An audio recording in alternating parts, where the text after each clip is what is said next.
अस्सलाम वालेकुम स्टूडेंट्स, हाजिर हूँ नई वीडियो के साथ। और इस वीडियो में हम डिस्कस करने वाले हैं एक्सरसाइज 18.7।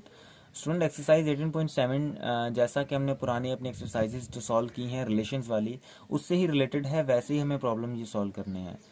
तो स्टूडेंट, इसमें भी हमें यही करना है कि रिलेशंस निकालने हैं, उसमें से कांस्टेंट की वैल्यू निकलेगी। उस कांस्टेंट की वैल्यू दोबारा इक्वेशन में पुट करेंगे तो हमारे पास एक जनरल इक्वेशन बन जाएगी। जनरल इक्वेशन बनने के बाद जो सवाल की कंडीशन होगी उस कंडीशन के हिसाब से उसे हम सॉल्व कर देंगे। तो स्टूडेंट, आइए ज़रा देखते हैं कि हमारा पहला सवाल क्या कहता है। तो स्टूडेंट, सबसे पहला जो सवाल है हमारा, वो ये कह रहा है कि the current in a wire is directly proportional to the potential difference and inversely proportional to the resistance. तो स्टूडेंट, हमें पता है कि हम डायरेक्टली प्रोपोर्शनल और इनवर्सली प्रोपोर्शनल को कैसे लिखते हैं। स्टूडेंट, जब भी कोई वैल्यू डायरेक्टली प्रोपोर्शनल है तो मैं उसको लिखूंगा V is directly proportional to I, और अगर इन्वर्सली प्रोपोर्शनल है तो उसको मैं अपान में लिखूंगा। तो स्टूडेंट, यहाँ पर कह रहा है कि the current in a wire is directly proportional to potential difference. तो स्टूडेंट, करंट जो है वो डायरेक्टली प्रोपोर्शनल है पोटेंशियल डिफरेंस के। स्टूडेंट, पोटेंशियल डिफरेंस क्या है? Difference of charges. Difference of charges को क्या कहते हैं? वोल्टेज। तो वोल्टेज मैंने यहाँ पर V से शो कर दिया। और कह रहा है कि इन्वर्सली प्रोपोर्शनल है किसके? रेजिस्टेंस के। तो सुन, ये बन गई मेरे पास इसकी इक्वेशन। लेकिन कह रहा है कि ये जो इक्वेशन है इसमें I जो है मेरे पास वो 6 है, 6 एम्पेयर है। V जो है मेरे पास 220 वोल्ट्स है, और R जो है मेरे पास वो 5 ओम्स है। तो स्टूडेंट, सबसे पहले क्या करूंगा, इसमें से इस प्रोपोर्शनलिटी की साइन को खत्म करूंगा। तो प्रोपोर्शनलिटी की साइन जब भी खत्म होती है तो स्टूडेंट मैंने बताया था कि वहां एक कांस्टेंट देना पड़ता है। तो मैंने कांस्टेंट दे दिया K, V अपॉन R, वैसे का वैसे ही। स्टूडेंट, सबसे पहले यहाँ से K की वैल्यू निकालते हैं और फिर इस इक्वेशन में K की वैल्यू पुट करके हम इससे जनरल इक्वेशन बनाएंगे। तो स्टूडेंट, ये मेरे पास एक इक्वेशन बन गई है। इस इक्वेशन में हम K की वैल्यू पुट करेंगे, लेकिन सबसे पहले इसमें से ही K की वैल्यू भी निकालेंगे। तो स्टूडेंट, K की वैल्यू निकालने के लिए क्या करूँगा कि K equals to IR divide by V। Student, कैसे ये हुआ? देखें, K जो था उसके साथ R जो है वो डिवाइड हो रहा था, तो K R जो है इधर I के साथ आके हो गया मल्टीप्लाई, और V जो था, वोल्टेज जो था वो K के साथ मल्टीप्लाई हो रहा था। जब इधर आया तो हो गया इसके साथ आकर डिवाइड। स्टूडेंट, यहाँ से K की वैल्यू निकाल सकता हूँ, K is equal to IR divide by V। तो स्टूडेंट, I हमें क्या दिया हुआ इन्होंने? 6 एम्पेयर्स, और R मुझे क्या दिया हुआ इन्होंने? 5 ओम्स, और वोल्टेज मुझे कितना दिया हुआ है? 220। तो स्टूडेंट, इसमें से ज़रा जो है इसकी वैल्यू निकालते हैं। स्टूडेंट, 6 मल्टीप्लाई बाय 5 30 हो जाएगा, 30 डिवाइड बाय 220। तो स्टूडेंट, 0 0 में कट जाएगा, बाकी मेरे पास वैल्यू क्या आ गई? 3 डिवाइड बाय 22। तो 3 डिवाइड बाय 22 करते हैं। स्टूडेंट, 3 डिवाइड बाय 22 मेरे पास जो है वो आ रहा है 0.136। तो स्टूडेंट, K की वैल्यू मेरे पास क्या आ गई है? 0.136। तो स्टूडेंट, इस K की वैल्यू को मैं क्या करूंगा? इस इक्वेशन में पुट करूंगा। स्टूडेंट, इस इक्वेशन में जब मैं K की वैल्यू पुट करूंगा, I is equals to K मेरे पास क्या आया student? 0.136 voltage divide by resistance. तो स्टूडेंट, ये जब मैंने K की वैल्यू इसमें पुट की तो ये मेरे पास बन गई इसकी जनरल इक्वेशन। ठीक है, अब इस जनरल इक्वेशन से मैं जो है कंडीशंस को वेरीफाई कर सकता हूँ। तो स्टूडेंट, सबसे पहली कंडीशन क्या है? सबसे पहली कंडीशन मुझे कह रहा है कि मुझे I फाइंड करके दो जब वोल्टेज मेरे पास 180 वोल्ट्स है और रेजिस्टेंस मेरे पास 8 ओम्स है। तो स्टूडेंट, आइए ज़रा इसको निकालते हैं। इक्वेशन मेरे पास क्या है general? I is equals to 0.136 V upon R। तो student, I equals to 0.136 V मेरे पास कितना है? 180 डिवाइड बाय R की वैल्यू क्या है? 8। तो स्टूडेंट, देखें ज़रा कि यहाँ पर जो था मेरे पास मैंने 180 और डिवाइड बाय 8 रखा। अब जब मैंने इसको मल्टीप्लाई किया 0.136 को और डिवाइड किया 8 के साथ, तो मेरे पास करंट की वैल्यू आ गई 3.068। स्टूडेंट, अब 0.368 जो है वो करंट की वैल्यू है, तो करंट का यूनिट क्या होता है? एम्पेयर। तो मैंने लिख दिया I is equal to 3.068 amperes. ठीक है, अब आ जाते हैं हम इसके दूसरे प्रॉब्लम पे। क्वेश्चन नंबर 2 में कह रहा है द इंटेंसिटी ऑफ लाइट जो है उसको हम मेयर करते हैं फुट कैंडल्स में, और कह रहा है वो वेरी कर रही है inversely to the square of distance के। कह रहा है कि इंटेंसिटी, मैं इंटेंसिटी को शो कर देता हूँ आई से। कह रहा है वो जो है वो इन्वर्सली प्रोपोर्शनल है किसके, स्क्वायर ऑफ डिस्टेंस के। तो डी डिस्टेंस के लिए शो कर दिया, स्क्वायर उसके ऊपर दे दिया, क्योंकि इसने कहा था स्क्वायर ऑफ डिस्टेंस के from light source. Suppose the intensity of high bulb is, कह रहा है कि अगर यहाँ पर इंटेंसिटी जो है वो 0.8 है एट ए डिस्टेंस ऑफ, और डिस्टेंस जो है वो 3 मीटर है, और ये कैंडल फुट है। सबसे पहले स्टूडेंट क्या करूंगा, इस प्रोपोर्शनल की साइन को हटाऊंगा। तो स्टूडेंट इसकी प्रोपोर्शनल की अगर साइन हटानी है तो आई इज इक्वल्स टू के 1/d² आ जाएगा। तो स्टूडेंट मुझे यहाँ से फाइंड क्या करना है, डी के की वैल्यू। तो के की वैल्यू कैसे फाइंड करूंगा, ये d² जो है यहाँ डिवाइड हो रहा है, इधर जाकर मल्टीप्लाई हो जाएगा। तो स्टूडेंट ये के इक्वल्स टू आई d² हो जाएगा। ठीक है स्टूडेंट, तो के की वैल्यू निकाल लेते हैं ID²।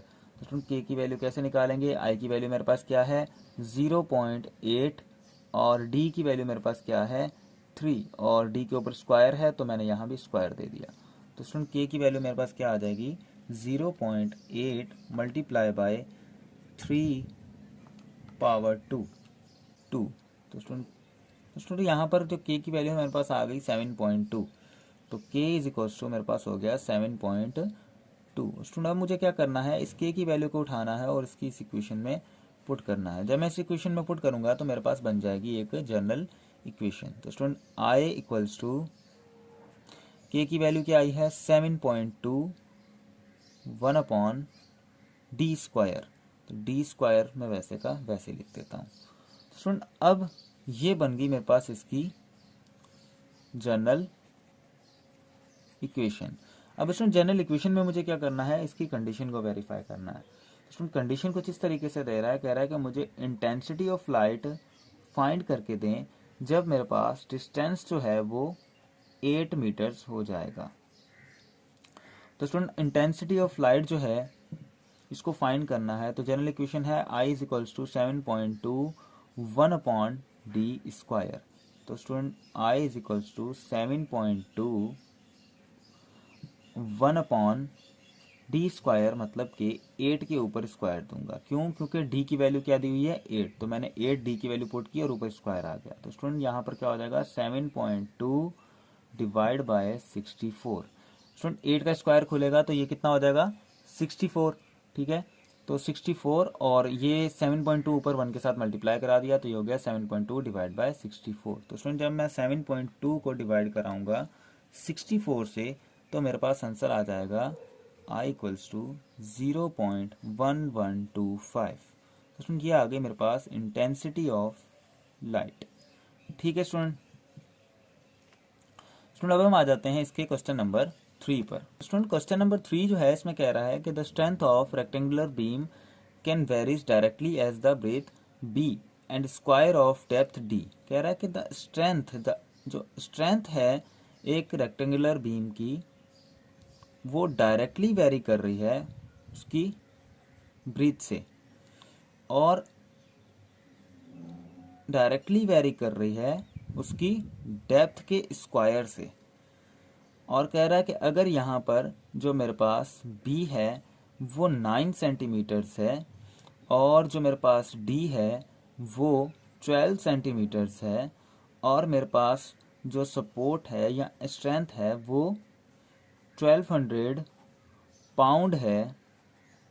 सबसे पहले मैं क्या करूंगा, इसमें इस प्रोपोर्शनल की साइन को हटाऊंगा। तो प्रोपोर्शनल की साइन हटाऊंगा तो यहाँ क्या आ जाएगा एक कांस्टेंट k, और BD² वैसे का वैसे लिख दिया। तो स्टूडेंट सबसे पहले मुझे k की वैल्यू फाइंड करनी है, तो k इक्वल्स टू S/BD² लिख सकता हूँ इसको, क्योंकि यहाँ पर क्या हो रहा था BD² मल्टीप्लाई हो रहा है k से, यहाँ आकर डिवाइड हो गया। तो स्टूडेंट यहाँ से मैं क्या करता हूँ k की वैल्यू निकालता हूँ। तो k इक्वल्स टू S/BD²। ठीक है स्टूडेंट, अब BD² और S की वैल्यू मुझे दी हुई है। तो स्टूडेंट सबसे पहले देखें कि S की वैल्यू मेरे पास क्या है 1200, तो मैंने लिख दिया 1200। B की वैल्यू मेरे पास क्या है 9, तो मैंने लिख दिया 9, और D की वैल्यू मेरे पास क्या है 12, और D के ऊपर स्क्वायर है तो मैंने दे दिया स्क्वायर इक्वल्स टू। स्टूडेंट्स को ज़रा सॉल्व करते हैं। तो स्टूडेंट यहाँ पर 12 का स्क्वायर मेरे पास कितना हो जाएगा, मेरे पास 12 का स्क्वायर आ जाएगा 9 मल्टीप्लाई बाय 144।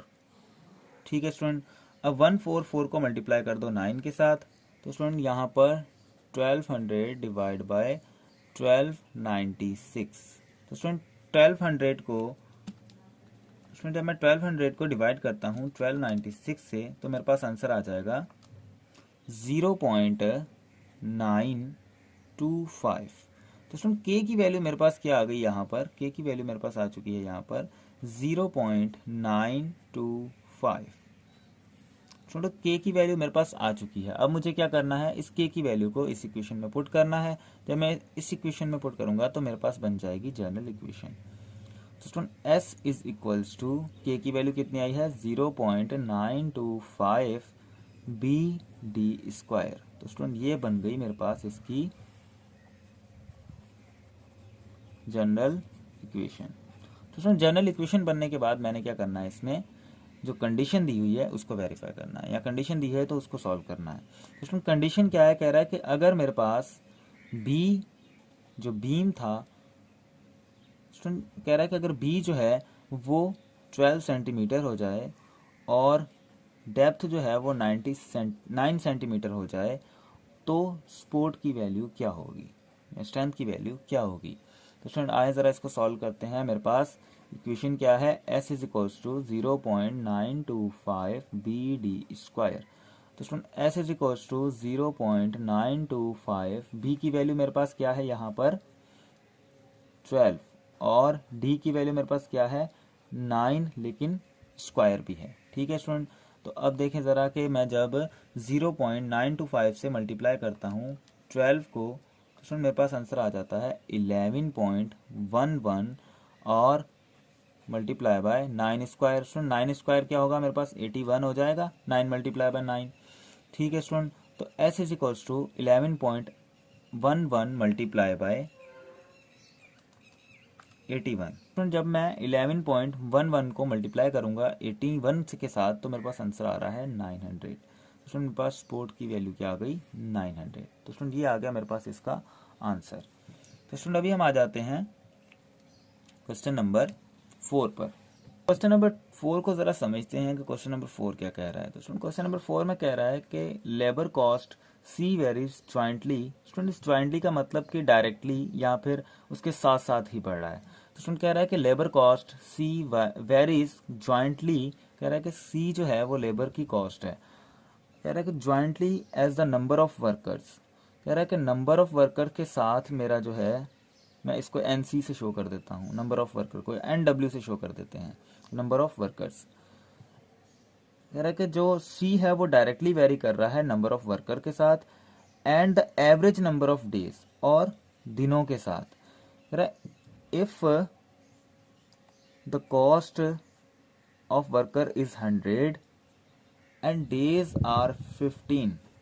स्टूडेंट यहाँ पर देखिए कह रहा है कि जो नंबर ऑफ वर्कर्स हैं वो मेरे पास 100 हैं, और डेज जो है मुझे लगे हैं 15, और कॉस्ट जो आई है मेरी वो 9000 आई है। ठीक है स्टूडेंट, अब कह रहा है कि इस इक्वेशन को सॉल्व करें। तो इस इक्वेशन को सॉल्व करना है तो सबसे पहले प्रोपोर्शनल की साइन हटाएं स्टूडेंट। तो C इज इक्वल्स टू मेरे पास हो जाएगा KNWD। ठीक है स्टूडेंट, अब यहाँ पर मुझे K की वैल्यू फाइंड करनी है, तो C डिवाइड बाय NWD। ठीक है स्टूडेंट, अब देखें कि K की वैल्यू फाइंड करनी है, तो K is equals to C upon NWD। तो स्टूडेंट C की वैल्यू मुझे क्या दी हुई है इसने 9000, डिवाइड बाय NW की वैल्यू क्या है 100, और D की वैल्यू क्या है 15। तो स्टूडेंट्स को ज़रा सॉल्व करते हैं। 9000 डिवाइड बाय 100 मल्टीप्लाई बाय 15, तो 1500। स्टूडेंट ये इसके साथ कट गया, 15 का टेबल 1 टाइम, और यहाँ पर 8 टाइम। तो स्टूडेंट मेरे पास K की वैल्यू क्या आ गई 8। तो स्टूडेंट K की वैल्यू मेरे पास आ चुकी है 8। अब इस K की वैल्यू को मैं क्या करता हूँ स्टूडेंट, इस K की वैल्यू को मैं पुट कर देता हूँ इस इक्वेशन में। तो स्टूडेंट इस इक्वेशन में जब मैं पुट करूंगा तो मेरे पास बन जाएगी जनरल इक्वेशन। तो C equals to 8 multiply by number of workers divide multiply by days. तो ये स्टूडेंट मेरे पास बन गई इसकी जनरल इक्वेशन। अब जनरल इक्वेशन बनने के बाद मुझे कंडीशन दे रहा है कि कॉस्ट क्या होगी लेबर्स की अगर मैं नंबर ऑफ जो वर्कर हैं या नंबर ऑफ लेबर्स हैं वो 300 कर दूं और जो दिन हैं उनको लगें वो 20 हों। तो student C equals to 8 number of workers multiply by D, ये हमने जनरल इक्वेशन बना ली है। अब C equals to 8 number of workers कितने बोल रहा है मैं कर दूं 300 और डेज कितने कर दूं 20। तो अब देखते हैं कि कॉस्ट कितनी आने वाली है। तो student 8 multiply bye 300, student 8 multiply bye 300 करूंगा तो ये हो जाएगा 2400 और इसको मुझे मल्टीप्लाई करना है 20 से। तो स्टूडेंट जब मैं 2400 को मल्टीप्लाई करूंगा 20 से तो मेरा आंसर आ जाएगा 48000। तो स्टूडेंट यहाँ पर आ गई मेरे पास इसकी कॉस्ट। ठीक है स्टूडेंट, तो अब चलते हैं स्टूडेंट हम इसके क्वेश्चन नंबर 5 पर। स्टूडेंट आ जाते हैं हम क्वेश्चन नंबर 5 पर, इसको सॉल्व करते हैं। स्टूडेंट क्वेश्चन नंबर 5 में कह रहा है कि एक कार की जो प्राइस है वो अगर बढ़ रही है तो उसके साथ सेल्स टैक्स भी बढ़ रहा है, या सेल्स टैक्स भी बढ़ रहा है जैसे जैसे कार की प्राइस बढ़ रही है। तो कह रहा है कि द टैक्स जो है वो डायरेक्टली प्रोपोर्शनल है प्राइस के, और कह रहा है कि अगर गाड़ी की प्राइस जो है वो 20 लाख है और उस पर जो टैक्स है वो 40,000 है। तो स्टूडेंट इसको ज़रा सॉल्व करते हैं। सबसे पहले यहाँ से प्रोपोर्शनल की साइन हटाएंगे तो T is equals to K P. तो स्टूडेंट K की वैल्यू सबसे पहले फाइंड करनी है, तो K is equals to T upon P। तो स्टूडेंट K की वैल्यू फाइंड करता हूँ, K is equals to T upon P। तो स्टूडेंट T जो है मेरे पास कितना है 40,000 डिवाइड बाय P मेरे पास कितना है 20 लाख। स्टूडेंट्स को ज़रा सॉल्व करते हैं। 4 0 के साथ कट जाएंगे 1 टाइम और 50 टाइम्स, तो मेरे पास आ गया 1/50। तो स्टूडेंट 1/50 करता हूँ, 1 डिवाइड बाय अगर मैं 50 करूँ तो स्टूडेंट आंसर आ जाएगा मेरे पास 0.02। तो स्टूडेंट K की वैल्यू मेरे पास क्या आ चुकी है 0.02। तो स्टूडेंट इस K की वैल्यू को मुझे क्या करना है इस इक्वेशन में पुट करना है। तो स्टूडेंट जब मैं T इक्वल्स टू K की वैल्यू जो है मेरे पास 0.02 P यहाँ पुट कर देता हूँ तो ये बन जाएगी मेरे पास इसकी जनरल इक्वेशन। तो स्टूडेंट जनरल इक्वेशन बनने के बाद मैंने क्या करना है, अब इसकी कंडीशन को देखना है। तो कह रहा है कि अगर यही जो कार है, इस कार की जो प्राइस है वो हो जाए मेरे पास 28 लाख, तो कह रहा है कि इस पर टैक्स उस वक्त कितना लग रहा होगा। अब स्टूडेंट्स को फाइंड करते हैं। टैक्स मुझे फाइंड करना है तो इसी जनरल इक्वेशन से फाइंड कर सकता हूँ 0.02 P। तो student tax is equals to 0.02, price कितनी है, कह रहा है कि जब 28,000 हो जाए 28 लाख प्राइस हो जाए उस वक्त टैक्स क्या होगा। तो स्टूडेंट 0.02 को मैं मल्टीप्लाई कराऊंगा इस 28 लाख से। तो स्टूडेंट 0.02 को मल्टीप्लाई कराते हैं हम 28 लाख से। तो स्टूडेंट जब मैं 0.02 को 28 लाख से मल्टीप्लाई कराता हूँ तो मेरे पास टैक्स की प्राइस आ जाती है 56,000। तो स्टूडेंट ये आ गई मेरे पास इसकी टैक्स की प्राइस कि जब गाड़ी की प्राइस 28 लाख हो जाएगी तो टैक्स 56,000 हो जाएगा। तो स्टूडेंट ये थी हमारी टोटल एक्सरसाइज 18.7। तो स्टूडेंट उम्मीद करता हूँ आपको ये एक्सरसाइज समझ आई होगी। अगर आपको कोई भी मसला है तो कमेंट सेक्शन में कमेंट करें, वहाँ आपको प्रॉपर रिप्लाई मिल जाएगा।